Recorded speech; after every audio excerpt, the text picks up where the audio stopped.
Well, you know, you just introduced me, and then there was, of course, the co-founder of the league.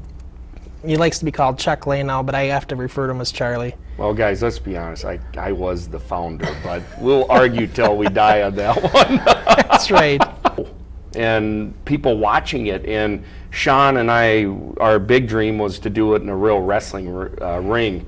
Well, the furthest I got with it was, you know, at the cable show, at the cable station. That was a big thing with the lights and the cameras and the studio and everything going on. So we were at the Fan Fest in Maryland. We were asked to go out there, and we promoted the documentary. And we were with Greg the Hammer Valentine, King Kong Bundy, all these wrestlers, and we're hanging out. We're all talking about wrestling, and those guys knew of the NWF, you know, because obviously it's the wrestling world. Right. And we were part of, and still are part of that wrestling world, you know. You know, watching my fill of Twisted Sister and MTV and damaging myself beyond words there, you know, I started surfing through the Access stuff and ran across you guys, and I'll be damned if I wasn't hooked. Thanks for nothing.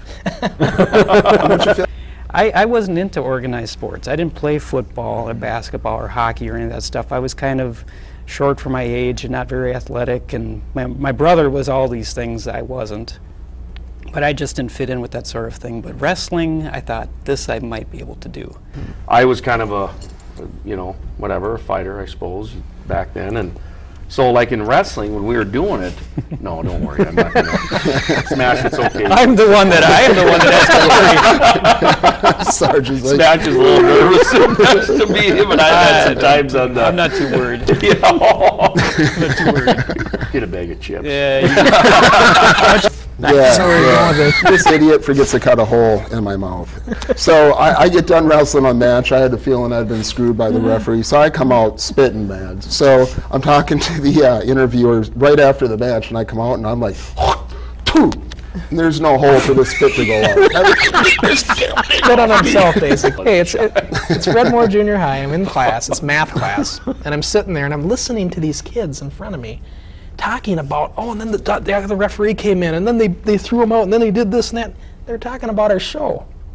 I was listening to this for a while. I'm like, wait, he's describing the match, because it was just on. And so here they are talking about. They didn't even know that I was back there. That's how quiet I was. You know, Chris is a guy that he's not like this today, but back then he was one of these kids that were just, you know, his attitude on the show was his attitude in real life, and he was a natural heel. That's what he used to call these guys, natural heels.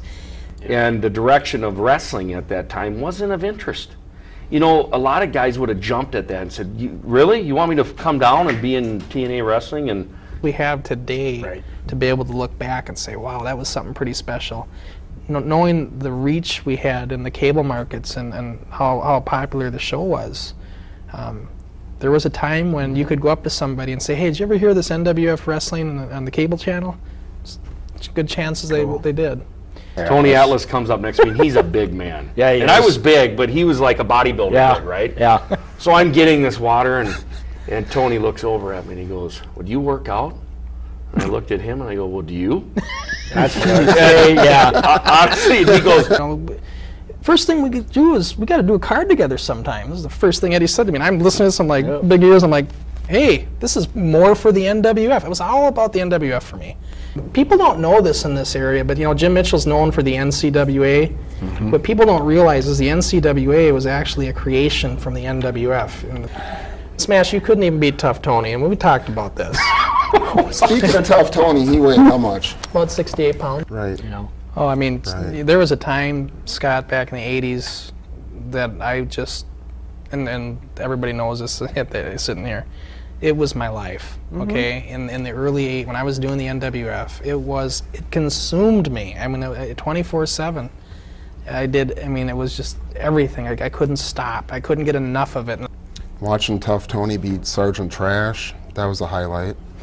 Can we talk about Tough Tony? Can we put this to an end? The kid was a no-seller.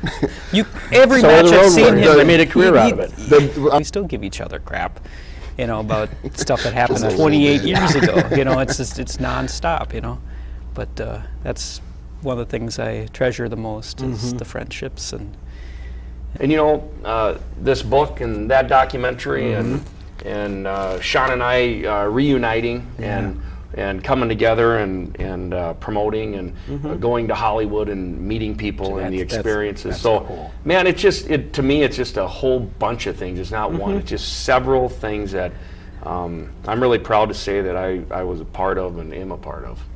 On behalf of the rest of the NWF, this has been a Roundtable Reunion 30 years later. I'm Scott Jamieson on behalf of Killer Penguin Productions. Thanks for watching.